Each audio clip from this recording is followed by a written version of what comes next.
안녕하세요. 찐중투입니다.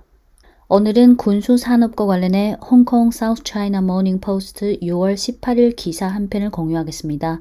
제목은 미국은 중국으로부터 군수 물자 공급을 분리하고 싶어 하지만 과연 가능할까?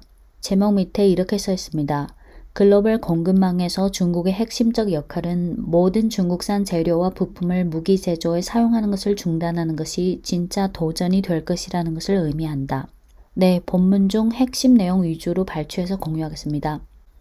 글로벌 공급망에서 중국의 중심적인 역할로 인해 미국은 중국과의 관계 악화 속에서 세계 2위 경제 대국과의 관계 리스크를 낮추기 위해 일련의 조치를 취하기 시작했다. 미국의 방위 산업 입장에서 워싱턴은 한 발 더 나아가 중국과의 관계를 철저히 끊기 위한 방안을 모색하는 것이 불가피해 보인다. 하지만 과연 효과가 있을지는 별개의 문제다. 중국은 지금 기초 장비와 희토류 금속을 만드는 데 사용되는 원료부터 미국의 최첨단 무기 생산에 필수적인 첨단 기술 장비에 이르기까지 모든 것을 생산하는 선도적인 생산국으로서 세계 경제에서 중심적인 역할을 하고 있다. 스톡홀름 국제평화연구소에 따르면 세계 무기 수출에서 중국이 차지하는 비중은 6.6%로 비교적 작다. 하지만 중국 자체 수치에 따르면 중국이 전 세계 제조업 무역의 20%를 차지하기 때문에 무기를 만드는 데 사용되는 부품들을 볼 때 상황은 매우 다르다. 만약 기존 무기와 국제 무기 산업 공급망에서 중국산 부품을 모두 제거한다면 이는 전 세계 무기 제조 업체들에게 혼란스러운 결과를 초래할 것이다.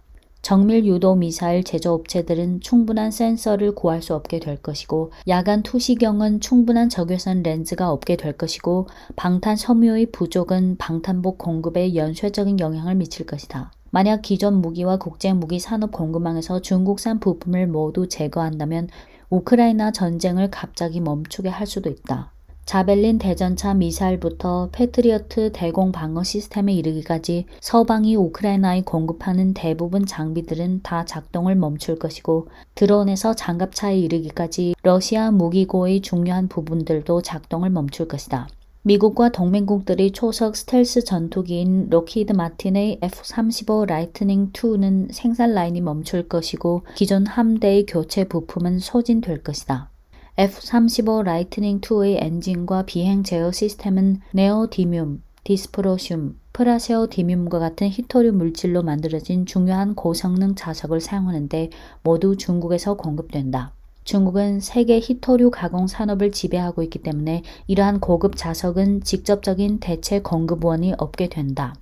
미국 워싱턴 소재 싱크탱크인 전략국제문제연구소는 작년 7월 보고서에서 중국은 미국의 최첨단 군사기술 중 일부의 동력을 공급하는 고성능 마이크로칩을 생산하는 데 사용되는 중요한 광물인 갈륨에 대한 거의 완전한 독점권을 가지고 있다고 밝혔다. 전략국제문제연구소에 의하면 중국은 전 세계 갈륨 공급의 98%를 차지하고 있으며 보크사이트에서 추출한 갈륨의 대부분을 통제하고 있다. 또한 랜드 연구소는 국방 분야와 관련된 37개 광물 중 18개가 중국에 집중되어 있다고 밝혔다.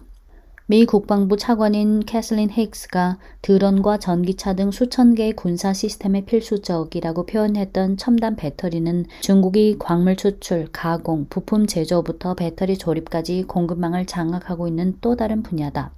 올 초 미 국방부가 미군의 공급망 취약성을 조사하고 이를 줄이기 위한 방안을 제시한 보고서에 따르면 중국은 전 세계 수산화 리튬의 94%, 배터리의 76%, 전해질의 76%를 공급했다고 한다. 심지어 기초 원료에 있어서도 중국은 지배적인 지위를 차지하고 있다. 세계 2위 경제 대국은 세계 최대 중간 금속 제품 생산국이기도 하다. 중간 금속 제품은 모든 종류의 무기 제조에 있어서 필수적이며 중국 한 나라의 생산량은 그 뒤의 7개국을 합친 것보다 더 많다. 데이터 수집 플랫폼인 스테디스타에 의하면 중국은 전 세계 조강의 반을 생산하고 알루미늄과 정제 구리를 가장 많이 생산하고 있으며 이 소재들의 수출량은 2위 생산국보다 2배 이상 많다.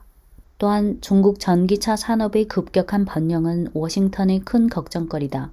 워싱턴은 미국이 미래의 군용 수송차 생산 면에서 뒤처지게 될 것이라는 걸 알게 될 것이다.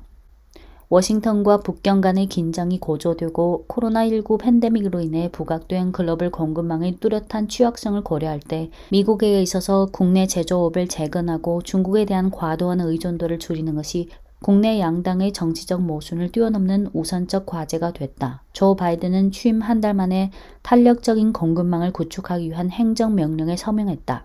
미 국방구매정보 분석업체인 거비니에 따르면 비록 핵무기, 우주, 인공지능 및 첨단 통신 등 일부 핵심 기술의 직접 공급이 2020년에서 2023년 사이에 크게 감소했고, 비록 기타 분야에서 팬데믹 이후 강력한 부활을 도모하고 있음에도 불구하고 레이저와 마이크로파 무기 등 일부 핵심 산업은 계속 중국에 의존하고 있다.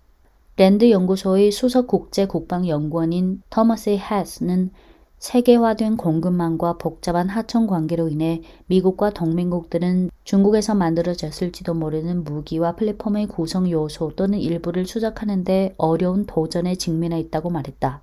그는 그러나 미국 정부는 취약성을 줄이기로 결심한 것으로 보여 부품 생산을 중국에서 더 우호적인 국가로 이전하려는 광범위한 노력을 지시했다며, 공급망 재편의 성공 여부는 미국이 히토류와 다른 중요한 재료의 대체 공급원을 얼마나 빨리 확인하고 개발할 수 있느냐에 달려있을 것이라고 덧붙였다. 그는 또 미국과 중국 모두 취약성을 줄이고 공급망을 안전하게 확보하기 위한 방법으로 위험을 줄이고 가능하면 상대국과 분리하는 조치를 수행할 가능성이 높다.